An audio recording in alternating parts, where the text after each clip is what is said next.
Abra sua Bíblia em Marcos, capítulo 14. Nós vamos ler versículo 32 a 42. Jesus no Getsemane. Quando você encontra essa Bíblia, quando você vai a Jerusalém, há muitos locais na Jerusalém atual, na Jerusalém Velha. Chegando lá tem a cidade moderna e tem a chamada Cidade Velha, que é o museu a céu aberto, foi onde Jesus andou. Tem vários locais lá que são duvidosos quanto à sua veracidade. Por exemplo, tem um local lá em Jerusalém que tem uma marca na parede e dizem que Jesus colocou a sua mão ali carregando a cruz e deu uma tropeçada e pôs a mão ali e ficou aquela marca. E as pessoas passam ali naquele lugar, alguns beijam, mas fica um pouquinho meio alto. Alguns têm que ficar assim e beijar, outros fazem sinal da cruz e tal. Aquele local não pode ser verdade, porque aquela Jerusalém ali é da Idade Média. Mas o Monte das Oliveiras e o Getsemane é o mesmo local, com certeza. Estar ali foi muito emocionante. Hoje há uma igreja chamada a Igreja da Agonia de Jesus. Do lado existe o jardim do Getsemane, com algumas oliveiras, que, segundo os especialistas, pelo menos algumas delas testemunharam, por assim dizer, né, porque a oliveira não vê nada, mas testemunharam esse momento que nós vamos ler agora.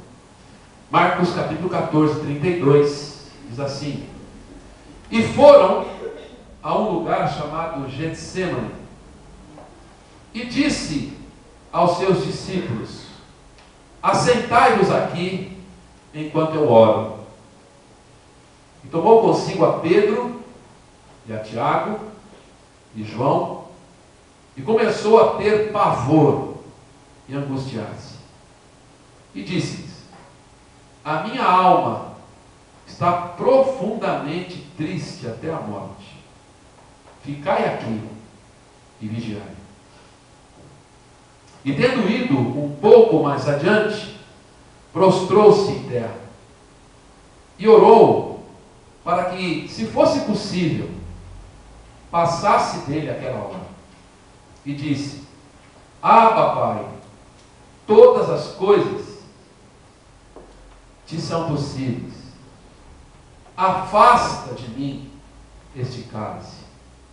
Não seja, porém, o que eu quero, mas o que tu queres. E chegando, achou-os dormindo, e disse a Pedro: Simão, dormes? Não podes vigiar uma hora? Vigiai e orai, para que não entreis em tentação. O espírito, na verdade, está pronto, mas a carne é fraca.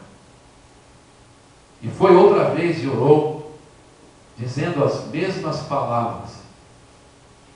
E voltando, achou-os outra vez dormindo, porque os seus olhos estavam carregados. O Evangelho de Lucas diz que eles estavam dormindo por causa da tristeza. E não sabiam o que responder. Versículo 41. E voltou terceira vez e disse-lhes: Dormi agora e descansai. Basta, é chegada a hora. Eis que o Filho do Homem vai ser entregue nas mãos dos pecadores. Levantai-vos, vamos, eis que está perto o que me trai. Vamos orar? Eu quero falar hoje sobre Jesus, gente como a gente. Senhor, nós queremos continuar neste culto e na Tua presença queremos agora pedir por Tua misericórdia e graça, ouvir Tua voz pelo Teu Espírito. Isso, Senhor, só é possível pelo Teu Espírito. Eu quero pedir a Deus que o Senhor colocou no meu coração essa semana, as coisas que eu pensei, meditei. Quero pedir que o Senhor abençoe toda a igreja aqui.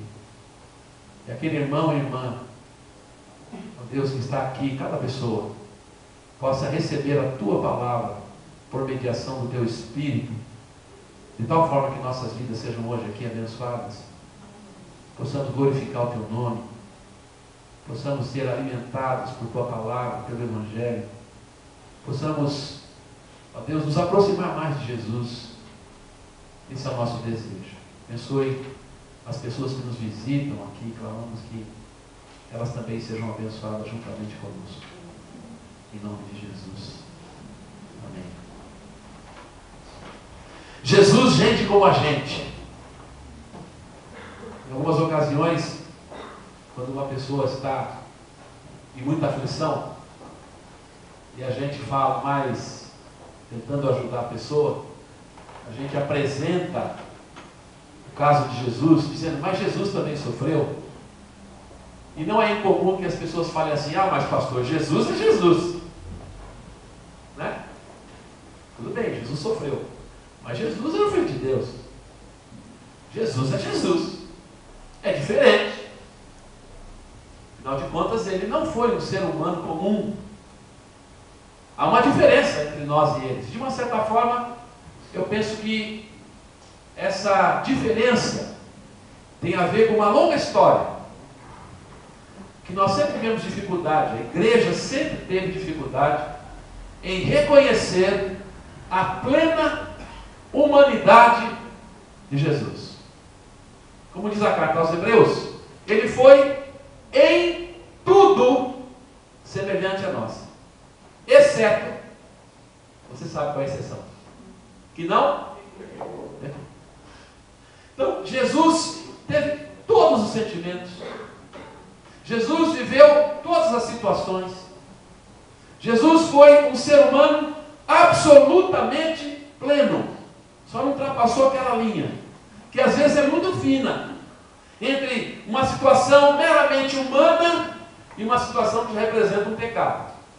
Às vezes a diferença entre uma postura, uma atitude, um pensamento ou uma palavra que faz parte da nossa humanidade e algo que tem a ver com o que já é pecado, a diferença é pequena, você passa muito fácil, você extrapola muito facilmente essa linha.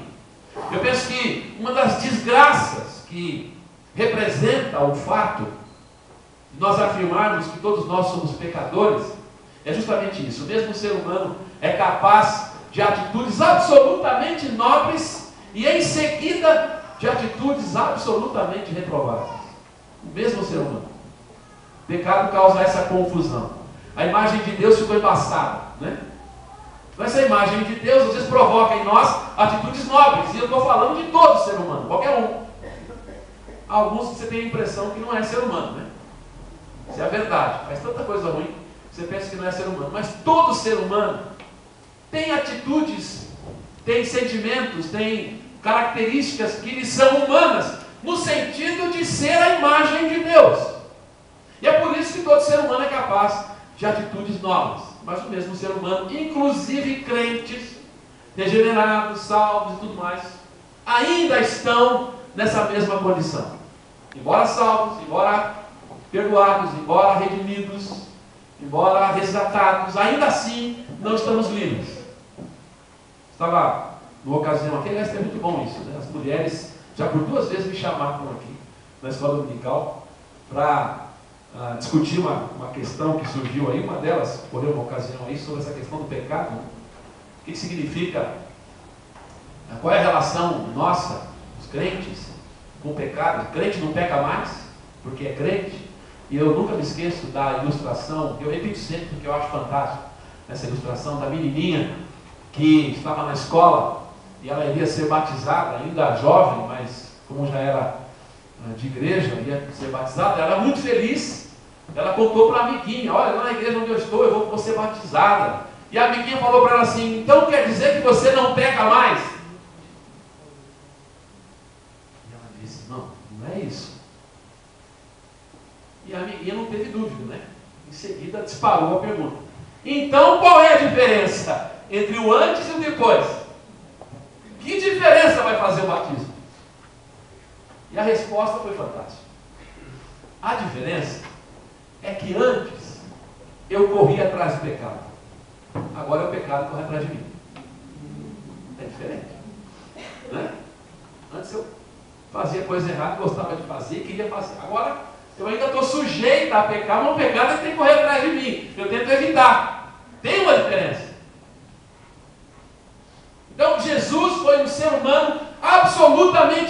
perfeito, aliás, pleno, em todos os sentidos, exceto que não ultrapassou a linha. E eu e você ultrapassamos. Mas a igreja, ao longo da história, sempre teve dificuldade para aceitar isso. A gente prefere pensar no Jesus divino. Aliás, houve uma heresia no passado chamada docetismo. O que é isso, pastor? Palavrão, tem a ver com doce? Não. Docetismo foi um movimento de alguns cristãos que diziam o seguinte: não, Jesus parecia ser um ser humano, mas não foi um ser humano de fato. Assim como você tem no Antigo Testamento algumas manifestações de Deus, Deus fala a Abraão como se fosse um homem, parece um anjo. Você não sabe se é homem, se é Deus. Tem hora que ele está falando como Senhor, tem hora que ele está falando como homem. E Abraão, diz Hebreus, que Abraão, sem saber, hospedou anjos. Quer dizer, vieram em forma humana. São manifestações de Deus em forma humana. Você vê isso no Antigo Testamento. Anjos também. Então, esses docetas, né, do docetismo, diziam, não, foi isso que aconteceu com Jesus. Ele parecia só ser um ser humano, mas ele não foi um ser humano de fato. Por quê? Porque o ser humano de fato, o carnal, a carne é fraca, como diz o texto aí, né? A carne é fraca, a carne ela perece, a carne é má. Como é que o Filho de Deus vai participar de algo que é ruim? Então esses cristãos diziam, ele parecia só ser homem, mas não era. Em outras palavras, enfatizavam a divindade de Jesus, mas acabavam de uma certa forma negando a sua humanidade. Voltando ao início da minha fala, quando eu estava dizendo que quando a gente diz para uma pessoa, olha, Jesus também sofreu, para lembrar a essa pessoa que Jesus passou pelas mesmas situações ou semelhantes situações quando a pessoa está em sofrimento, e a pessoa diz assim, ah, mas Jesus era Jesus, é mais ou menos um docetismo. Tá? É docetismo porque do grego dokel quer dizer parecer-se com. Então Jesus parecia ser homem, mas não era. E essa doutrina ficou chamada de docetismo. Eu imagino que nós, de alguma forma, somos docetas às vezes. Nós enfatizamos que Jesus é Deus, Ele é divino, é o Filho de Deus, mas tentamos negar algumas coisas, porque tem algumas coisas que os seres humanos fazem que é muito chato, né? Jesus fez isso? Fez. Você está imaginando, Jesus fez. Como humano. Tudo. Só não ultrapassou a linha. E eu penso que esse texto, justamente esse texto do Getsemane, é uma das passagens que mais expõe, que mais revelam essa plena humanidade de Jesus. A igreja, oficialmente falando, acabou reconhecendo isso. Jesus, depois da igreja se reunir em concílios, muitas vezes, Jesus é vero Deus, vero homem. Ou, se você quiser de outra forma, Jesus é 100% Deus, 100% homem. Essa afirmação tem um problema, né? Então alguém vai dizer assim, ah, mas então era 200%, né? 100% mais 100%, 200%. Não, ele era plenamente divino, mas plenamente humano. Abriu mão, se esvaziou, isso é, ele limitou a sua própria divindade para se tornar um ser humano, mas assumiu forma humana. A ponto, olha 1 de João capítulo 4, quero só citar para você, tá? Vou ler aqui 1 de João capítulo 4, olha o que ele diz aqui. 1 de João capítulo 4, versículo 2. Nisto conhecereis o Espírito de Deus. Todo espírito que confessa que Jesus Cristo veio em carne é de Deus. Isto, na verdade, 1 de João, já está relacionado a alguns que não tinham muita dificuldade em admitir que Jesus veio em carne, isso é, ele é um ser humano real, como eu e você. Quando Jesus ressuscita dos mortos, o que ele diz a Tomé? Toca aqui, ó, põe a mão aqui, você vai ver, está furado aqui. Ele se manifesta para os discípulos e diz, olha, eu não sou um fantasma, não sou um espírito, mas eu tenho carne e osso, vem aqui, põe a mão. Ainda é algo que está relacionado ao fato de que Jesus experimentou plena humanidade. Mas, pastor, o que isso tem a ver com isso? Eu falo aí de docetismo, uma palavra esquisita que eu nunca ouvi antes. O pastor parece dando uma aula de teologia, coisa assim, né? O que isso tem a ver comigo? Tem muito a ver com você e comigo, com todos nós. Tem a ver com o fato de que nós estamos seguindo alguém que de alguma maneira, ou a sua maneira, experimentou todas as situações humanas que você experimenta. O que você sente, o que você pensa, aquele sentimento de carência, aquele sentimento de que falta algo na gente, e você caminha sempre projetando para o futuro de uma certa forma, e uma forma aparentemente contraditória, aconteceu com Jesus. Eu quero mostrar isso nesse texto hoje, pensando em algumas áreas, né, em relação a isso. Por exemplo, a questão da aflição. Esse texto aqui mostra Jesus profundamente angustiado. Inclusive, a expressão que o texto usa é muito forte, né? Versículo 33. Ele começou a ter pavor. Jesus teve pavor. Já se sentiu assim? Medo? Pavor! E a se angustiar. No verso 34. A minha alma está profundamente triste até a morte.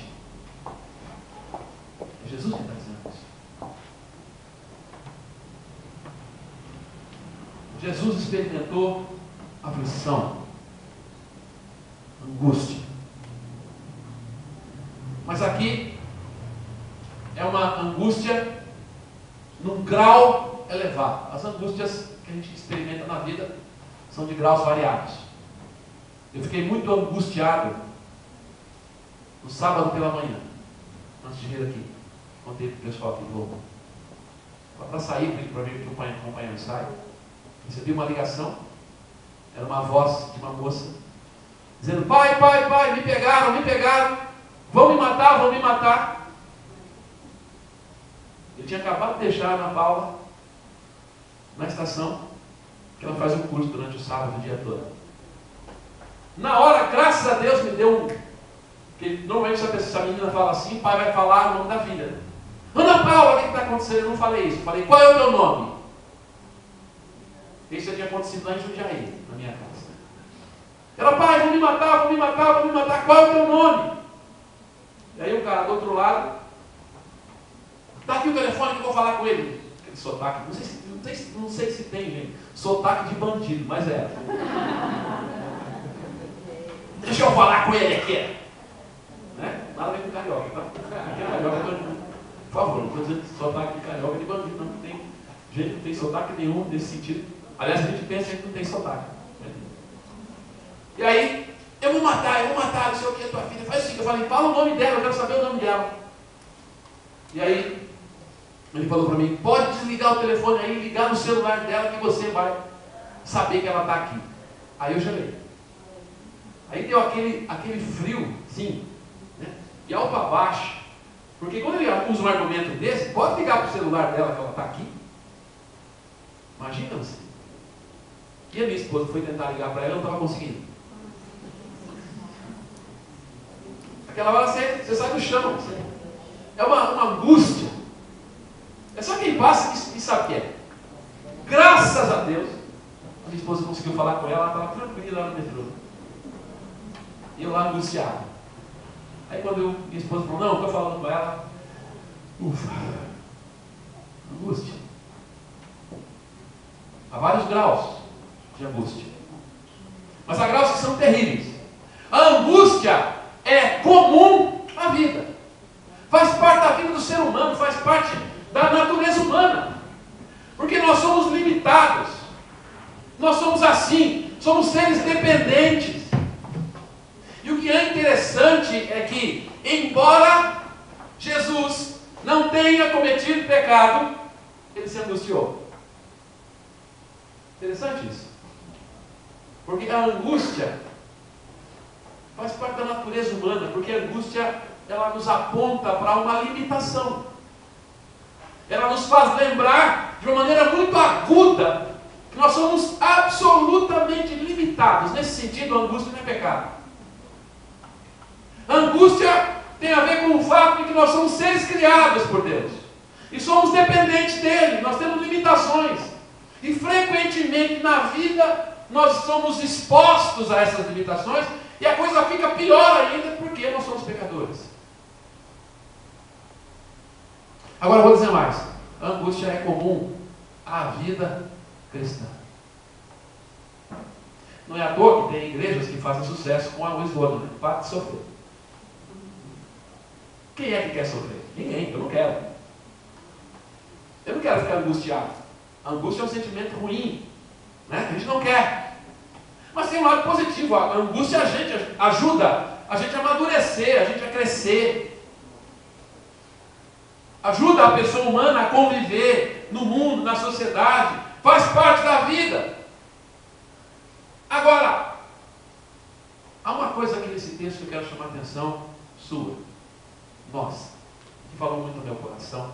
Quem sabe você está aqui, está angustiado, está com um problema no seu trabalho. Você está com um problema em casa. Você carrega uma angústia no seu coração há muito tempo. Não é? Há muito tempo. Aliás, é interessante. Em Lucas, capítulo 22, verso 45, se não me engano, é o texto de Getsemane, diz que os discípulos, depois, choraram, ou melhor dizendo, dormiram de tristeza. Que coisa! Eu não tinha prestado atenção nisso. É só no Evangelho de Lucas. Aqui nesse Evangelho fala que eles dormiram porque o sono, os olhos estavam pesados. O Evangelho de Lucas diz que eles dormiram de tristeza. Você já dormiu de tristeza? Acho que já. Você está chateado, arrebentado. Ah, vou dormir. Por quê? Porque eu dormindo, depois eu acordo, quem sabe mudou. O sono, às vezes, é um recurso. E quem sabe você está hoje aqui angustiado no seu coração. Está com problema no seu casamento, está com problema com seus filhos, está com problema no trabalho, ou você está angustiado porque vai fazer vestibular, não conseguiu o primeiro emprego ainda, você ainda não tem uma casa própria, né? E você está angustiado. Há uma coisa interessante aqui. A angústia faz parte da vida. Mas há um momento de viver a angústia e há um momento de superá-la. Você não pode ficar na angústia. É isso que a gente aprende com Jesus. Jesus se angustiou, Jesus orou, chamou os discípulos, mas no fim ele disse: levantai-vos, vamos, chegou a hora, o traidor está chegando, e eu vou ter que enfrentar esse negócio. A angústia faz parte da vida, mas não fique na angústia. Uma coisa é você ter a experiência normal, comum de todo ser humano de experimentar angústia. Outra coisa é alimentar essa angústia todo dia. E você se permitir ser e se caracterizar como uma pessoa angustiada. Jesus não foi assim. Eu escrevi no boletim sobre a alegria, de propósito, porque parece uma contradição, né? Regozijai-vos é o tema. Não sei quem leu. Espero que você leia. Porque eu falo aqui das alegrias cotidianas, as alegrias que têm a ver com a circunstância. Comprou um carro novo, ficou alegre, passou no vestibular, ficou alegre, foi aprovado no teste para o trabalho, ficou feliz. Enfim, né? E aí vai. A esposa fez um almoço gostoso para você, você ficou feliz. Então você experimenta alegrias da vida que são circunstanciais. A alegria baseada nas circunstâncias não é pecado, mas ela é o que é, baseada nas circunstâncias. Se a circunstância mudar, muda a alegria. É por isso que o regozijai-vos é uma ordem. É uma ordem. Regozijai-vos no Senhor. É uma ordem interessante. A alegria não é uma coisa. A alegria circunstancial, ela depende da circunstância. Mas a alegria nesse sentido aqui, que é a alegria cristã como virtude, que Paulo diz que é fruto do Espírito Santo. Lembra?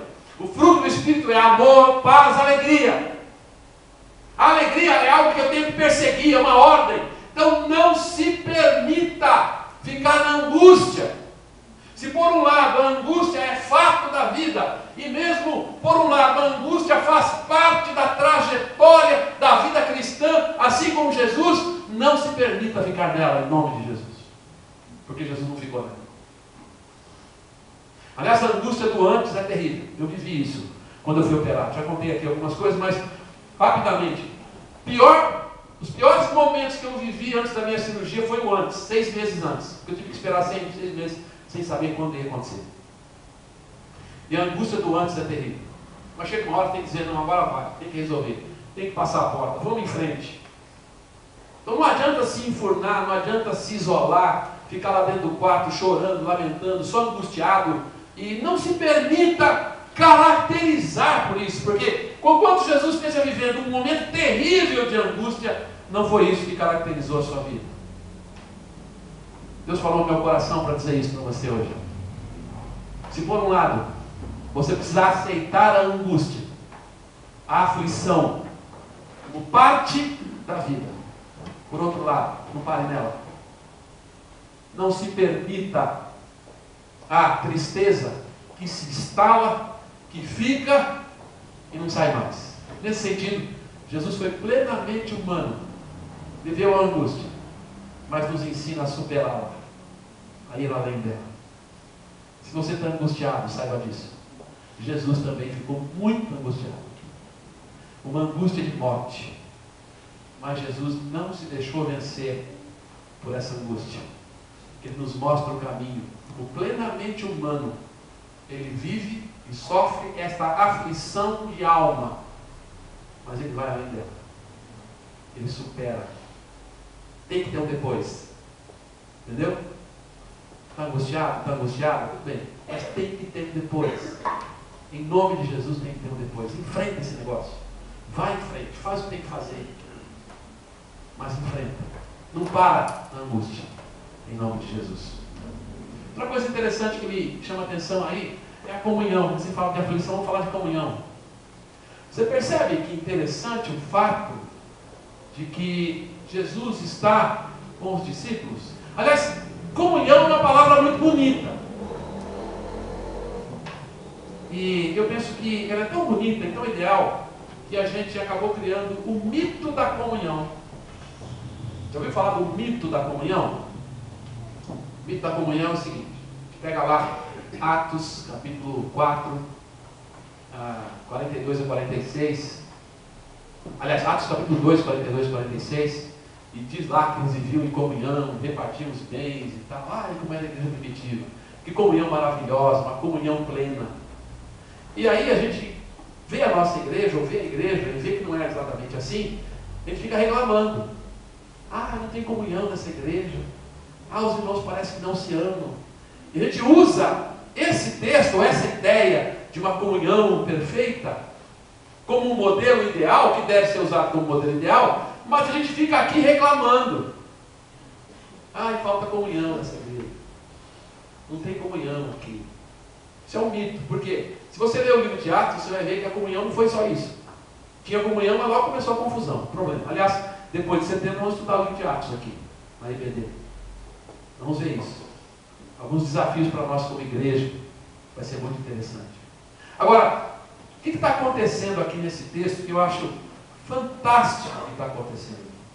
O que está acontecendo aqui é que Jesus chama os seus discípulos para estar com ele. Especialmente 3, Pedro, Tiago e João. Né? Quando você está num momento difícil, de angústia, você quer gente querida por perto. Que esteja lá perto, com você, naquele momento. Mas eu vou dizer uma coisa para você agora, presta atenção nisso. Comunhão tem limites, até para Jesus teve. O que aconteceu? Vem aqui, fiquem comigo, vamos orar comigo aqui. E o que eles fizeram? Pois é, dormiram. Que coisa triste, né? Falei aqui que na quarta-feira fiquei feliz da vida. Tinha 50 pessoas aqui no culto. Maravilha. Mas teve um dia que foi eu e a Dalva. E eu nem pude dar bronca em vocês. Fiquei, não vou dar bronca na igreja, sabe por quê? Alguém vai falar assim, é pastor? A Dalva veio que tinha que abrir, o pastor veio que tinha que pregar. Né? E eu, sinceramente, eu não posso dizer a vocês, se eu não fosse o pastor do tivesse que eu viria. Não sei. Não sei. Mas enfim, comunhão tem limites. Na hora H, aquela pessoa que você quer contar com ela, ela dorme. Não está ali junto, não está no momento ali. Interessante isso, eles dormem porque estão com os olhos pesados, mas dormem de tristeza. A tristeza domina os discípulos, talvez por causa daqueles discursos de Jesus no Evangelho de João, né? Jesus dizendo que vai embora, e eles ficam meio tristes, não entendendo direito o que vai acontecer. Discurso que acontece antes desse momento, só registrado no Evangelho de João, um longo discurso de Jesus com seus discípulos, dizendo: eu vou embora, não vos deixarei órfãos, vou mandar o Espírito Santo. Preveniu os discípulos que ele seria preso, os homens viviam. Então os discípulos estão sentindo que alguma coisa vai acontecer e está além do limite deles. E o que aconteceu? Dormiram. Na hora que era para orar, dormiram. Comunhão, gente, é uma coisa muito boa, vale a pena, a Bíblia ensina, mas tem limite. Então cuidado para você não ficar pondo a culpa dos outros por um momento que você está vivendo. É bom estar com as pessoas, é bom ajudar, mas tem uma hora que é você e Deus. Não tem jeito. É possível estar junto, mas não é possível se colocar no lugar plenamente de quem está sofrendo, quem está com angústia. Você não consegue se colocar no lugar. Mesmo que você esteja perto, às vezes a sua cabeça está em outro lugar. Você percebe que a pessoa não captou, porque é humano. Tem limite, não é necessariamente desprezo. Os discípulos não estão desprezando Jesus. Pelo contrário, eles seguem Jesus, eles acompanham Jesus para todo lado. Quando você vê o chamado deles, Jesus os chama, eles são pescadores, eles deixam a sua família, os seus familiares, deixam tudo para seguir Jesus. Então não estão desprezando Jesus, mas eles têm limites humanos. E eles não conseguem acompanhar Jesus nesse momento. Então isso é importante, a gente ter essa noção, tá? Comunhão é importante. É tão importante que Jesus quer os discípulos perto dele. Estarmos juntos é importante. Nós fomos criados para viver juntos em sociedade, para vivermos como igreja. Essa é a razão de ser da igreja. A igreja existe porque o ser humano foi feito à imagem e semelhança de Deus, e Deus é trindade, é Pai, é Filho, é Espírito Santo. Deus já é uma comunhão de uma forma misteriosa, que a gente não sabe explicar, mas Ele já é um ser em comunhão eternamente. Ele nos criou a sua imagem. Daí a nossa necessidade do outro. Por isso a igreja. Precisamos caminhar juntos. Mas essa comunhão tem um limite. Então não se deixe amargurar, entristecer. Ninguém liga para mim. Ninguém olha para mim, né? Essa igreja não tem comunhão. Fica lá sozinho, isolado. Jesus experimentou a mesma coisa. O limite de outras pessoas que não são pessoas que estão desprezando Jesus, como eu disse. O fato de você ter certas dificuldades, certos limites na comunhão, não quer dizer que as outras pessoas não são crentes, não são sinceras, não querem seguir Jesus. Quer apenas dizer que essas pessoas têm limites. E quer apenas dizer que tem hora que é você e Deus. Tem hora que é você e sua angústia. Tem hora que você precisa, inclusive, reconhecer esse limite das pessoas. Observe que Jesus os exorta, mas não os rejeita. Né? Jesus os exorta, mas não os rejeita. A exortação cabe, mas cuidado para você não cair aí numa síndrome de que não tem comunhão, de ficar se lamentando, estou sozinho, estou sozinho. Há muitos crentes assim, muito melancólicos nesse sentido. Cuidado para você não ultrapassar esse limite, porque até Jesus conviveu com pessoas assim. Essa comunhão e essa necessidade de Jesus dos outros mostra esse lado plenamente humano de Jesus. Plenamente humano. Nesse momento de angústia, o que Jesus quer? Estar com os discípulos. Afinal, eles estão juntos há 3 anos. Estar perto de pessoas com quem você conhece, com quem você tem afinidade. Isso é absolutamente. Quando eu penso nessa plena humanidade de Jesus, eu também me dou conta de que nesse texto há uma percepção de Jesus que é muito necessária na nossa vida. Ele tem uma percepção singular. Enquanto os discípulos não estão percebendo muita coisa. Aliás, os evangelhos vão dizer, e João, o evangelho de João vai dizer, que os discípulos não entenderam. Não estavam entendendo. Não captaram. Não era momento deles entenderem. Eles não captaram o que iria acontecer não conseguiram entender o que iria acontecer. Mas Jesus, aqui se demonstra uma percepção, não só daquele momento, mas uma percepção da sua vida e do seu ministério. A gente precisa ter a percepção de que, de fato, para momentos difíceis, é necessário estar preparado. O que Jesus faz aqui? Chama os discípulos para a oração, mas ele mesmo ora intensamente. Mas você vai se lembrar de uma coisa: há momentos, ao longo do ministério de Jesus, que ele se retira. E ele vai orar. Ele se retira para falar com o Pai. Ele se retira para se preparar para esses momentos, para o seu ministério, para o que ele tinha que fazer. Você vai se lembrar, a gente vai aprender isso nos evangelhos, que Jesus viveu 33 anos, mas os evangelhos correspondem principalmente aos últimos 3 anos de vida de Jesus, que foi o seu ministério, que ele andou, peregrinou, curando, pregando, ensinando, chamando discípulos, mas em alguns momentos parava para orar, para falar com o Pai. Isso me chama a atenção da importância disso. Nós, como pessoas, seres humanos, crentes, a importância de um preparo para esses momentos. Mas também me chama a atenção para a importância dos outros na minha vida. Eu posso e devo orar sozinho, você e Deus. Você já sabe disso, né? Você pode orar onde você estiver, no seu trabalho, no ônibus. A oração pode ser feita em qualquer lugar. A gente já ouviu isso muitas vezes, com certeza você já ouviu falar disso. Mas aqui a gente vê a importância do outro na minha vida. Jesus chama os discípulos para quê, gente? Para quê? Para orar com Ele. Ele tem essa percepção: eu preciso de alguém orando comigo. Você já não viveu aquela situação na sua vida? Eu já vivi. Uma situação que você quer até orar, mas não consegue. Não vai. Não engata. Não tem jeito. Já vivi situações na minha vida, e posso confessar aqui, que eu fui orar e acabei dormindo.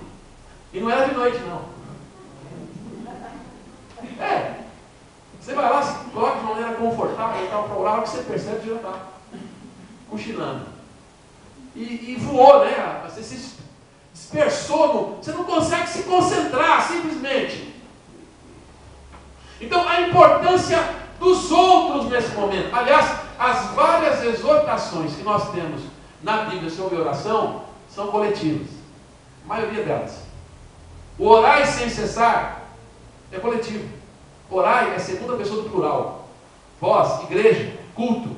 Orai sem cessar. Aproveitar para falar aqui, né? Eu começando o mês com Deus domingo que vem. Quem sabe igreja cheia assim, né? Orar, quarta-feira. Tem algumas pessoas tentando me convencer aqui: ó, pastor, você tem que fazer estudo bíblico na quarta-feira, pastor. Porque oração o povo não vem, né? Será? Podemos fazer as duas coisas, né? Mas orar e orar com os outros. Por quê? Porque quando estamos juntos, somos mais fortes. Né? A campanha da Ajuda de Missões é: quando estamos juntos, somos mais fortes. Você está vivendo angústia na sua vida? Luta. Vem orar. Vai orar com os irmãos. Vai na casa, no pequeno grupo, vai orar com alguém. Mas a importância do outro na minha vida. Aquele outro que às vezes me decepciona. Aquele outro que por vezes dorme na hora que é para me acompanhar. Aquele outro que parece que não sacou, não pegou. Aquele outro, aquela outra que tem seus limites. Mas ele, ela, são pessoas importantes para você. E a gente precisa ter essa percepção da importância dos outros na nossa vida. Para que nós possamos viver os momentos, todos, inclusive de angústia. Você está acompanhado com os outros. Como eu disse há pouco, Jesus não desprezou. Ele exortou, mas ele não despreza os seus discípulos. E por último, eu vou falar da oração. Eu falei aqui, se você não percebeu, de 4 palavrinhas, né? Aflição, comunhão, percepção e agora a oração. É a última palavra. E esse texto é tremendo para nos falar de oração. Por quê? Porque hoje, que nós temos no nosso querido mundo evangélico, é uma ênfase na oração para receber. Não é isso? Para que as pessoas oram? Para pedir alguma coisa para Deus. Peça a Deus que Ele vai dar. Várias igrejas fazem isso, diversas, nós também fazemos, né? Vem aqui orar pela sua família, vem aqui interceder pelo seu trabalho, vem aqui clamar a Deus pelas pessoas enfermas. Ele está sempre pedindo, pedindo. De fato, a Bíblia diz: pedir, dar-se-vos-á, buscar e achareis, bater e abrir-se-vos-á, porque todo que pede recebe, e aí vai, né? A Bíblia nos incentiva a fazer isso, mas não é só isso, isso é só um lado. Essa é a questão. Orar para pedir é um exercício, sim, de fé. Porque quando eu peço a Deus, quando eu clamo a Deus sobre algo específico e Deus responde, eu posso perceber a resposta. Isso vai abençoar a minha vida, isso vai me trazer alegria, isso vai fortalecer a minha fé. Isso é verdade. Mas não é só isso. Oração vai além disso. Nós oramos, na verdade, por nossa causa, não por causa de Deus. Eu já falei isso aqui.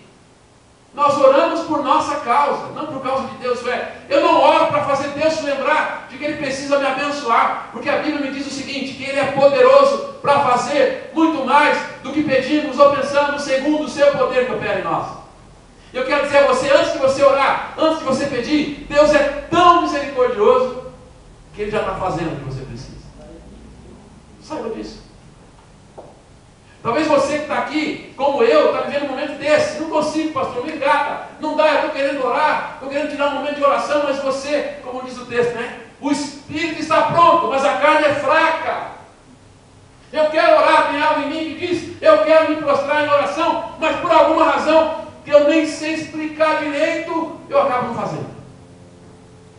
Já fiz propósito de orar todo dia. Orei 3 dias. Aí depois falhei. Entrei numa crise profunda e não orei mais. Talvez seja essa surpresa. Ah, pastor, entrei numa campanha minha mesmo de oração, não consegui cumprir. Talvez tenha umas pessoas aqui que carregam essa frustração, né? Me propus, fiz um propósito lá de orar e não foi, não deu. Consegui 1 mês, mas depois, né? Como eu já ouvi alguns pastores dizerem, né? Nós temos muitas iniciativas, poucas acabativas. A gente começa bem. Mas em Jundiaí, espero que isso não aconteça aqui, gente, em nome de Jesus. Mas lá em Jundiaí, fiquei 20 anos, né, lá. E, uma ocasião, um grupo de liderança, gente muito boa, gente muito perceptiva, falou: pastor, aqui na nossa igreja, o problema é esse, a gente começa bem, mas depois a coisa vai caindo. Começa o ano maravilhoso, depois, lá no meio do ano, o pessoal já começa a puxar o freio do mão, né, e a coisa já parece que não vai. Acontece isso na nossa vida. Oração, receber, não é raro. Mas aqui, nós temos algo a mais, algo que vai além disso. Porque Deus já está, de fato, atento para aquilo que você precisa, segundo a Bíblia. Então nós oramos por nós. Mas a oração aqui nesse texto está relacionada com o quê? Observe aí. Está relacionado com vigilância, está relacionado com tentação. Orai, diz Jesus para os discípulos, e vigiai, para que não entreis em tentação. Bom, ele não explica qual é a tentação, né? Tem várias tentações. Nós somos tentados, aliás, a provação e a tentação. Na verdade, na Bíblia é a mesma palavra que é traduzida de 2 maneiras. A provação é aquilo que Deus permite na sua vida para que você possa crescer e ser abençoado, abençoado. Tentação é aquilo que o diabo faz para derrubar você. Às vezes a aprovação e a tentação diz respeito à mesma circunstância. A intenção é que é diferente. A intenção de Deus em permitir na sua vida uma situação difícil é que você supere, que você cresça e seja abençoado melhor. A intenção do diabo nessa mesma situação difícil que você está passando é ver você cair, ver você prostrado, acabado, derrubado. Quer um exemplo claro disso? Jó. Certo? Jó perdeu tudo. Havia uma disputa ali, mas se eu posso falar assim, entre Deus e o diabo. Deus permitiu que o diabo tirasse tudo de Jó. O que Deus queria? Deus queria que Jó crescesse, fosse abençoado. O que o diabo queria? Mostrar que Jó era infiel. Não via a hora de ver Jó amaldiçoar Deus. Porque é isso que o diabo fala. Tira o que ele tem, só uma vez que ele não te amaldiçoa. Tira o que ele tem. E quando Deus permitiu, o diabo tirou tudo que ele tinha. Família, inclusive. Bens que ele tinha. Homem rico. Perdeu tudo. E que Deus fala para o diabo: está vendo lá? Você me provocou sobre o meu servo Jó e continuou fiel. E o diabo disse: ó, põe o dedo na pele dele, só ver só. Isso aí ele não vai blasfemar mentira. E Deus diz ao diabo: tá bom, vai lá. Pode fazer o que você quiser, mas vamos ler a Bíblia. Não pode tirar a Bíblia. E a Bíblia diz que Jó foi acometido de uma espécie de câncer de pele, que ele ficava passando telhas, né, na pele, no braço, e os amigos, boca aberta, 7 dias, olhando Jó sem falar nada. Imagina a situação dele. 7 dias só olhando, sem poder falar nada.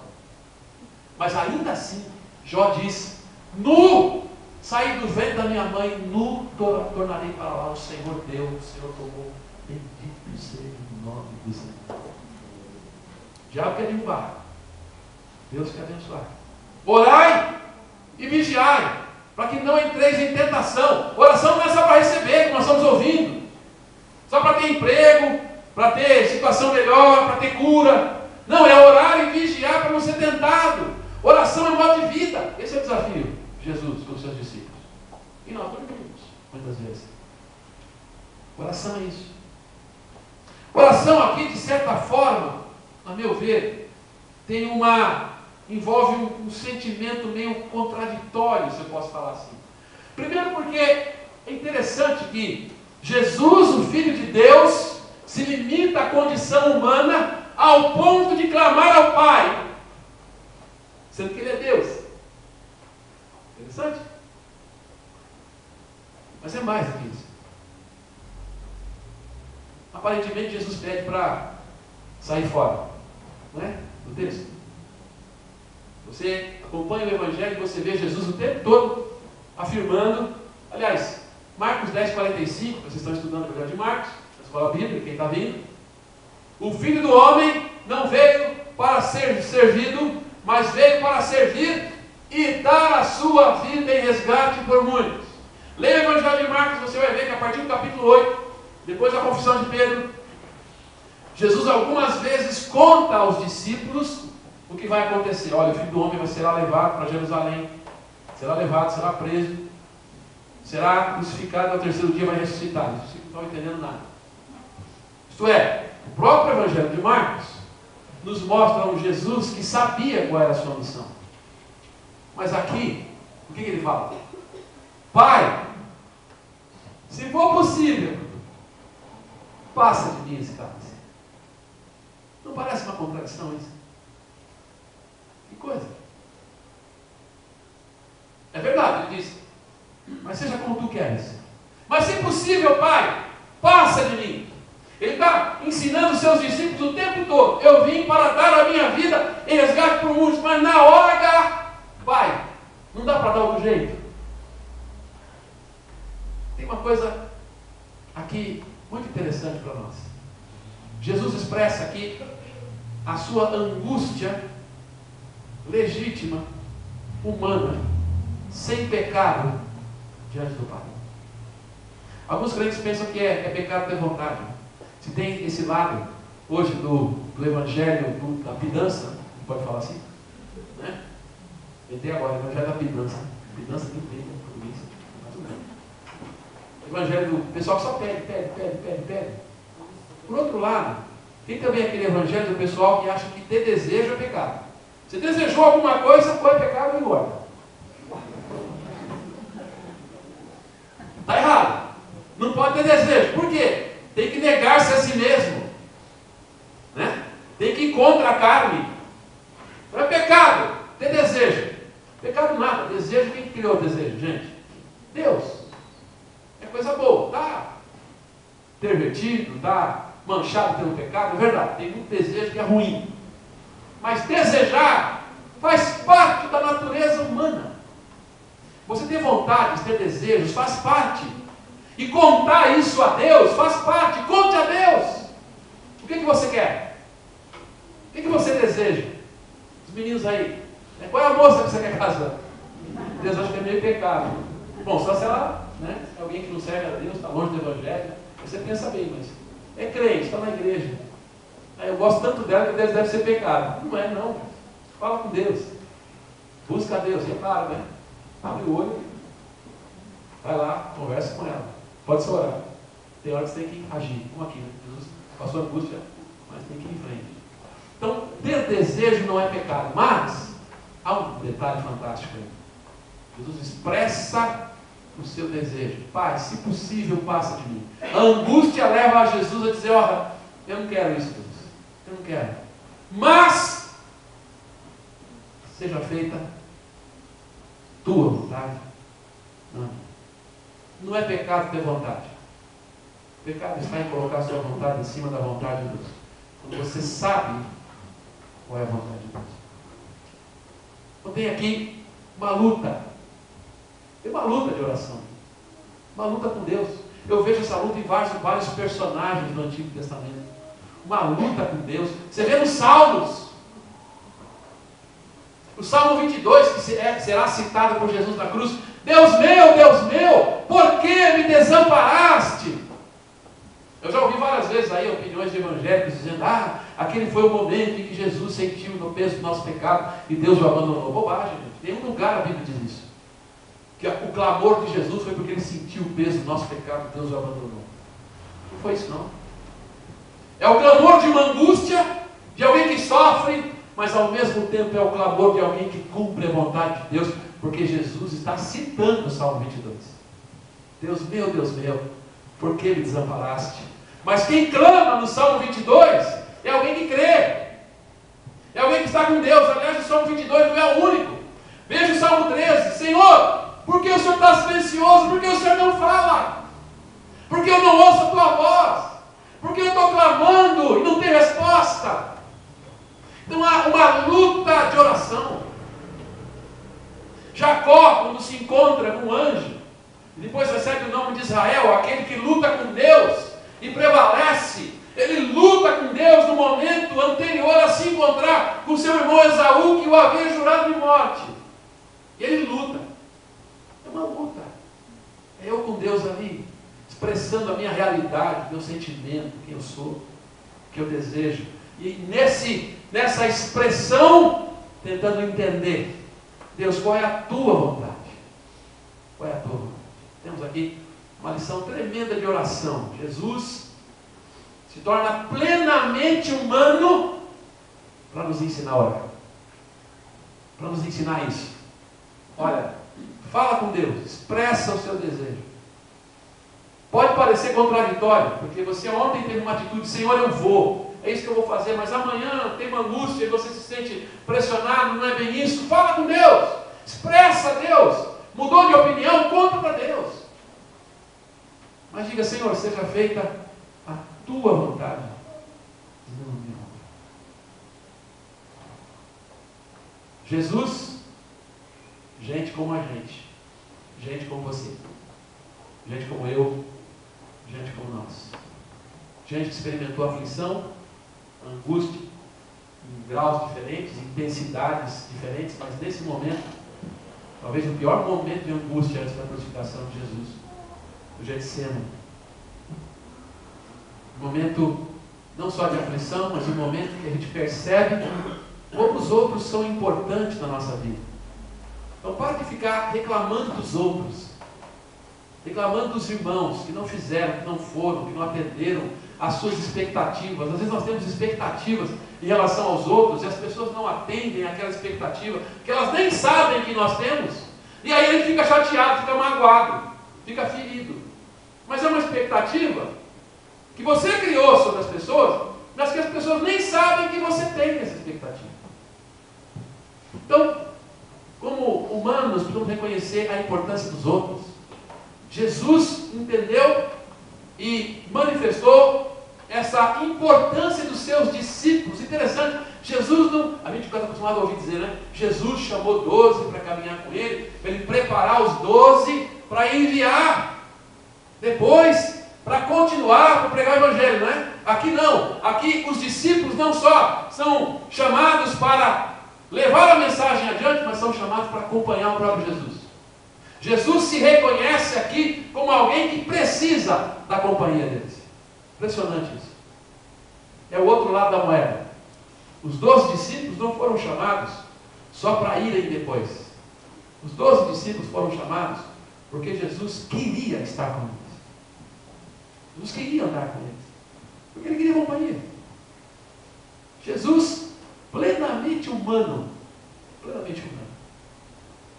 Quando eu fiz a minha viagem para Israel, tempo atrás, para a Inglaterra, muitos colegas falaram, legal ir para lá. Eu falei, legal, mas qual foi o que você sentiu lá? Sentiu alguma dificuldade? Eu falei, senti. A maior dificuldade que eu senti foi não estar aqui com a minha família, não estar aqui com os amigos, não estar aqui com pessoas que eu amo. É legal, mas ir sozinho não é legal. Eu quero estar com gente minha. Faz diferença. Quando você está sozinho, você percebe, faz diferença. Então, para de ficar reclamando dos outros, que a pessoa não atendeu a sua expectativa, e reconhece a importância dos outros da sua vida, porque até Jesus reconheceu que aqueles cabeças duras lá eram importantes para ele. Até o Pedro, que depois vai negar Jesus, Jesus está ali com ele. Está ali com ele. Então, a gente precisa aprender com Jesus a percepção desses momentos importantes na nossa vida, para reconhecer isso. E também essa riqueza da oração. Você está triste? Ora a Deus, fala com Deus. Está enfermo? A gente ora pela enfermidade. Você está precisando ter uma necessidade concreta na sua vida? Está desempregado? Está em luta na sua casa? Vamos interceder, vamos orar, vamos pedir a Deus, vamos clamar a Deus, porque é isso que a palavra de Deus nos diz. Mas não resuma, não reduza oração apenas a um pedido, a pedir. Oração é mais, irmãos. Oração é essa convivência com o Pai, com Deus. Esse aprendizado. Senhor, meu desejo é esse, Deus. Eu quero a tua vontade. Mas o meu desejo é esse. Faça-se a tua vontade. Conta para Deus. O que está no seu coração. Fala comigo. Feche seus olhos agora.